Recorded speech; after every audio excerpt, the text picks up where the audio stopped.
আমি জাস্ট আজকেই দেশে ফিরলাম। ওদের ব্যাচেলার পয়েন্টের একটা দেশের বাইরের এপিসোড শুট করে আসছি আমরা। তো ওটা এবার আমরা নেপালে ধারণ করলাম। ওটা এবার ঈদে স্পেশাল এপিসোড চ্যাপ্টার হিসেবে আসবে।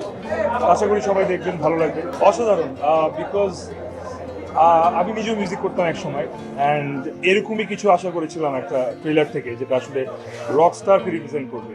আমার যারা ফ্রেন্ডরা এখনো মিউজিক করে, তারা নিজেরাও প্রত্যেকে দেখলাম ট্রেলারটা শেয়ার করেছে।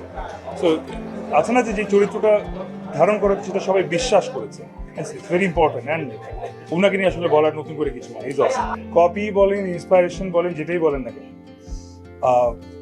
আসলে আমরা এখনো শিখছি জাতি হিসেবে। সব কিছুই শিখছি, ফিল্ম মেকিং বলেন, খেলাধুলা বলেন, জার্নালিজম বলেন, যেটাই বলেন, এটা আমরা বাইরের পশ্চাৎ দেশরা কি করছে সেটা দেখছি। তারপর আমরা চেষ্টা করছি আমাদের মতো করে আমাদের আদলে সেটাকে নিয়ে আসা। সময় লাগবে, সময় দিতে হবে। রকস্টার দেখে মনে হলো ভেরি অরিজিনাল। সো আশা করি এটা ভালো কিছু হবে। চক্র 3 তো অলরেডি অ্যানাউন্স করা হয়েছে, ডিসেম্বর 31 রিলিজ হবে।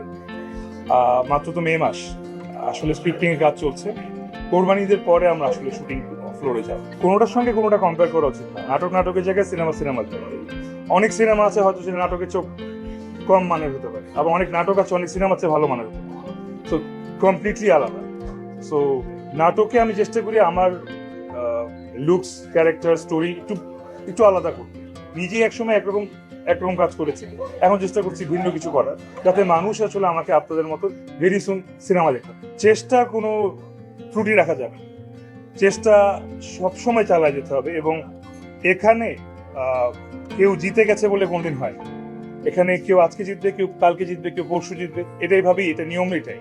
এখানে কেউ একা রাজত্ব করবে সেটা আসলে না। সবার জন্য জায়গা, সবার সমান স্পেস থাকা উচিত, ক্রিয়েটিভ ফ্রিডম থাকা উচিত।